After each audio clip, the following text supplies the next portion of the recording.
Qalay, singlim? Bo'ldimi? Sumka, oyoq kiyim, luk zo'r bo'ldimi? Bo'ladi. Ha, Yaxshi. bo'ladi? Bo'ladi, yaxshi.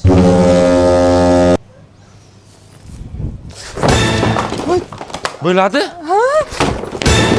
Bo'ladi? Voy, aka, zo'r. Aka, vashi zo'r chiqdi. Bu necha pul bo'ldi? Pulni ayting, pulni to'lab. Yo'qdimi? Sumka ham yo'qdimi? Sumka ham zo'r, oyoq kiyim ham zo'r. Yur bu yoqqa kassaga to'la. Men bu yerga to'lab qo'yaman. Bo'ldi, to'layman. Assalomu alaykum. Nalichuz do'konimizning mijozlari, sizlarga katta partiyada sumkalarni, assortimentlarni, doda xo'jalardan olib kelganmiz. Istoriyalarni ko'rganlar bilishadi.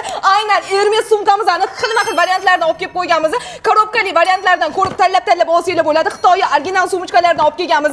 Undan tashqari Christian Dior modellarimizdan ham katta assortiment olib keldik, to'g'rimi? To'ppa-to'g'ri Christian Dior sumkalarimizdan ko'rishlaringiz mumkin. Mana shunaqa korobka dokumentli variantlarda bo'ladi. 3 ta filiallarimizda onlaynda, offlaynda mana shu rasvetkalarni 170 ming so'mdan xarid qila olasizlar. To'ppa-to'g'ri. Undan tashqari Hermes sumkalarimizdan narxlari bo'lsa, Atiga 150 ming so'm skidkada chiqarib qo'ydik. Yana qanaqangi sumkalarni modellar sizlarga yoqadigan bo'lsa, kommentariyada yozib qoldiringlar. O'sha sumkalarni Nalichuz sizlar uchun skidka qilib beradi. To'ppa-to'g'ri. Undan tashqari opajoylarim shu nomerlar orqali Telegramdan murojaat qilsanglar, polniy rasmlari bilan hamma narsasi haqida ma'lumotlar bo'ladi. Dastavkalar ham shu nomerlardan olinadi.